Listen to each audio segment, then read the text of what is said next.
한강바람이 차가운 새벽. 민호는 다리를 건너며 숨을 고른다. 마음속에서 오래된 사진이 한 장씩 뒤집힌다.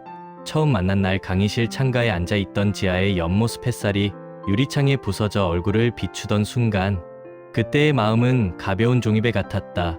어디로 흘러도 금세 웃을 수 있을 것만 같았다. 비가 오던 오후, 발표 수업이 끝난 밤, 정류장에서 서성이며 젖은 운동화의 차가움보다 서로의 손등이 더 또렷했던 시간. 여름 바닷가에서 파도가 무릎까지 밀려오고 발자국이 물결에 사라질수록 두 사람의 마음은 더 단단해졌다고 믿었다.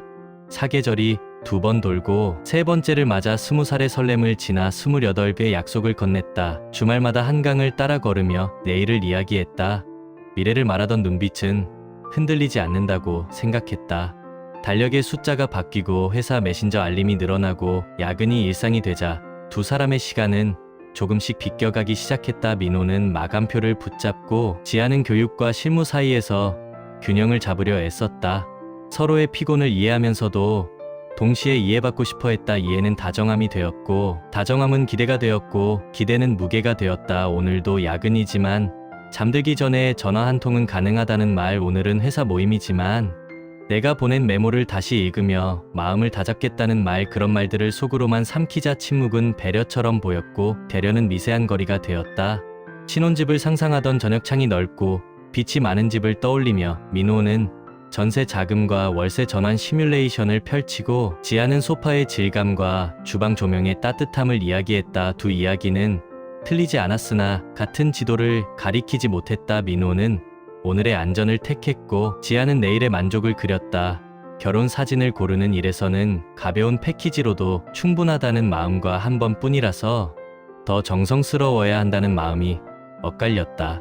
서로를 상하지 않게 하려 애쓰는 동안 마음의 체온은 내려갔다. 명절을 다녀오는 길, 서로의 집에서 들었던 말들을 삼키고 침묵으로 포장하자 닿지 않은 안부가 가벼운 상처가 되었다. 봄이 가고 여름이 왔다. 한강 벤치에 앉아 민호는 통화 아이콘을 누르지 못한 채 화면을 닫았다. 지나온 해마다 빛나는 장면이 있었고 조용한 균열도 있었다. 선택은 균열을 보고 내리게 되는 법이라고 생각했다. 강물 위의 불빛이 흔들릴수록 마음은 선명해졌다. 버티는 사랑과 붙드는 사랑, 그리고 놓아주는 사랑은 서로 다른 얼굴이 아니라 서로를 통과하는 한 흐름일지도 모른다. 민호는 메시지를 썼다. 우리 오늘은 솔직하자. 보내기 전에 강물에 비친 새벽을 오래 바라보았다. 어디서부터 금이 갔는지 알 수 없지만 금을 외면하지 않는 태도만큼은 분명해야 한다고 마음을 다잡았다. 가을 공기에서 서늘한 향이 났다. 지아는 창가에 앉아 오래 접어둔 노트를 펼쳤다. 표지 안쪽 작은 문장. 우리는 서로의 내일을 믿는다. 손끝으로 문장을 더듬으며 묻는다. 나는 지금 어떤 삶을 원하는가? 나는 어떤 사랑을 견딜 수 있는가? 민호와 함께한 장면들이 마음속에서 다시 묶였다. 첫 출근날 새벽 메시지, 겨울 새벽 정류장의 눈웃음, 여름 파도와 젖은 슬리퍼를 말리며 웃던 오후. 그 모든 장면이 그녀를 단단하게 했고 동시에 부드럽게 했다. 결혼이 현실과 만나 무거워질 때 그녀는 무게보다 장면을 지키고 싶었다. 잘 찍힌 사진 한 권, 잘 고른 컵 2개, 따뜻한 조명 하나, 구체적인 물건의 형태로 다짐을 붙들고 싶었다. 어느 밤 민호의 목소리가 속도를 줄이자고 말했다. 멈추자는 뜻은 아니었지만 심장은 잠시 멈췄다. 속도를 줄이는 사이 마음이 식을까 두려웠다. 두려움은 사람을 날카롭게 만들고 날카로움은 다정함을 흩뜨린다. 지아는 스스로를 다독이려 작은 실험을 시작했다. 퇴근길 카페에 들러 사진을 고르던 습관을 건너뛰고 강변을 걸었다. 불빛과 바람 소리로 마음을 정리하고 집에 돌아와 노트에 오늘의 피로와 내일의 바람을 짧게 적었다. 마지막 줄에는 말하지 못한 마음을 적었다. 너도 힘들지. 나는 오늘 조금 덜 기대해 보려고 해. 기대를 덜어내고 걸음에 맞춰 보려고 해. 하루 이틀 일주일이 지나자 낯선 평온이 찾아왔다. 기대의 무게가 가벼워지자 다정함이 제자리로 돌아왔다. 둘은 다시 카페 창가에 마주 앉았다.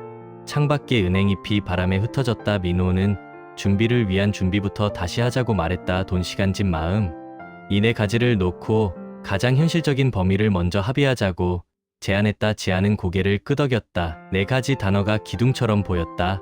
그 기둥들 사이에 삶의 지붕을 올릴 수 있을지도 모른다고 생각했다. 서로의 캘린더에서 반드시 비워야 하는 날을 표시하고 월 3번 주말 낮 시간은 둘만의 안건을 다루기로 했다. 돈은 얼마나 쓸 수 있는가에서 무엇을 위해 쓸 것인가로 문장을 바꾸었다. 집은 위치 평형비 소음 관리비를 항목으로 나눠 실제 방문 리스트를 만들었다. 마음은 다른 모든 항목의 출발점이라고 적어두었다. 말은 먼저 듣고 내 말은 나중에 꺼내는 호흡이 돌아왔다. 갑작스러운 일정 조정으로 약속이 무산되기도 했고 양가에서 건너오는 메시지는 과거의 관성을 담고 있었다. 문장 하나가 마음을 흔들 때마다 멈추고 생각했다.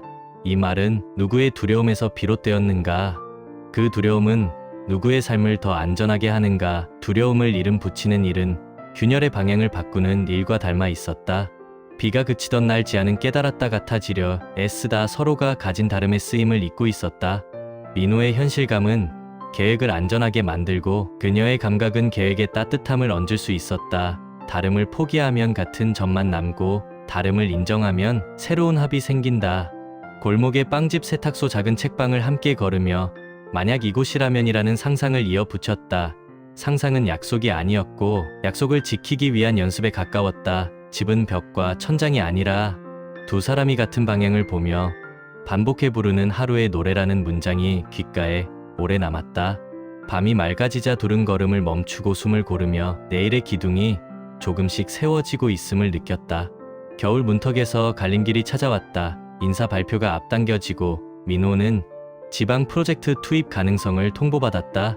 지아는 팀 개편으로 야근 빈도가 늘어날 전망이었다. 지도 위에서 생활 반경이 어긋나기 시작했다.